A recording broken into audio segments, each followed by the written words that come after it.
Genesis chapter 19, verse 1 to 38. The depravity of Sodom. The two angels came to Sodom in the evening, and Lot was sitting in the gateway of Sodom. When Lot saw them, he rose to meet them and bowed down with his face to the ground. He said, "Please, my lords, turn aside to your servant's house and spend the night and wash your feet. Then you can rise early and go on your way." They said, "No, we will spend the night in the square." But he urged them strongly. So they turned aside to him and entered his house. And he made them a feast and baked unleavened bread, and they ate. But before they lay down, the men of the city, the men of the Sodom, both young and old, all the people to the last man, surrounded the house, and they called to Lot, "Where are the men who came to you tonight? Bring them out to us, so that we may know them." Lot went out of the door to the men, shut the door after him, and said, "I beg you, my brothers, do not act so wickedly. Look, I have two daughters who have not known a man. Let me bring them out to you, and do to them as you please. Only do nothing to these men, for they have come under the shelter of my roof."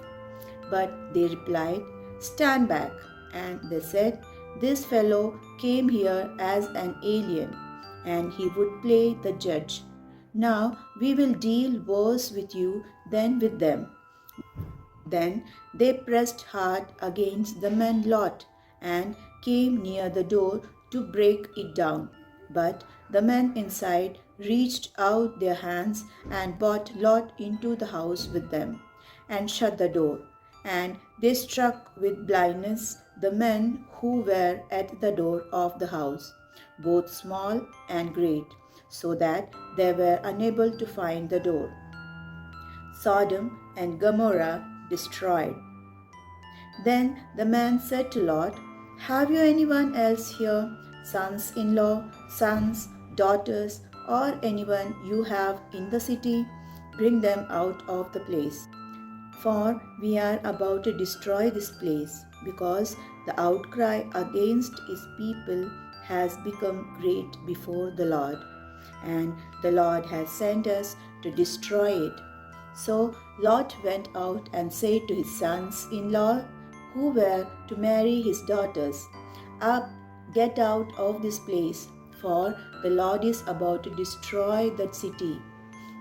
But he seemed to his sons-in-law to be jesting. When morning dawned, the angels urged Lot, saying, "Get up, take your wife and your two daughters who are here, or else you will be consumed in the punishment of the city." But he lingered. So the men seized him and his wife and his two daughters by the hand, the Lord being merciful to him. And they brought him out and left him outside the city. When they had brought them outside, they said, "Flee for your life. Do not look back or stop anywhere in the plain. Flee to the hills, or else you will be consumed."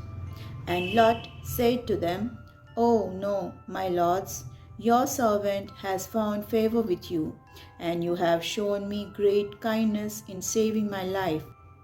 But I cannot flee to the hills, for fear the disaster will overtake me and I die. Look, that city is near enough to flee to, and it is a little one. Let me escape there. Is it not a little one? And my life will be saved." He said to him, "Very well, I grant you this favor too, and will not overthrow the city of which you have spoken. Hurry, escape there, for I can do nothing until you arrive there." Therefore the city was called Zoar. The sun had risen on the earth when Lot came to Zoar.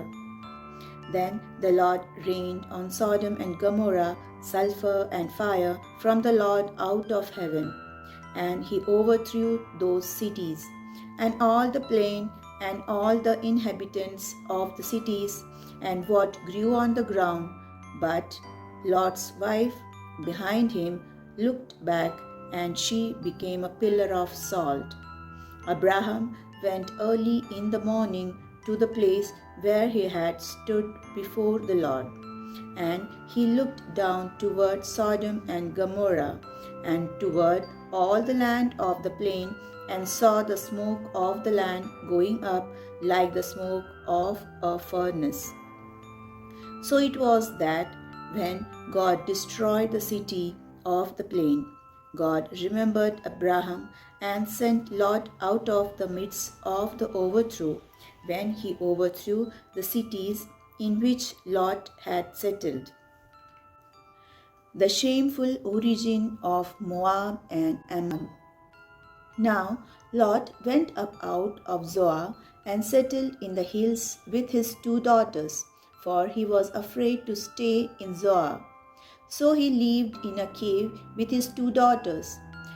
And the firstborn said to the younger, Our father is old, and there is not a man on earth to come into us after the manner of all the world. Come, let us make our father drink wine, and we will lie with him, so that we may preserve offspring through our father. So they made their father drink wine that night, and the firstborn went in and lay with her father. He did not know when she lay down or when she rose. On the next day, the firstborn said to the younger, Look, I lay last night with my father. Let us make him drink wine tonight also. Then you go in and lie with him, so that we may preserve offspring through our father.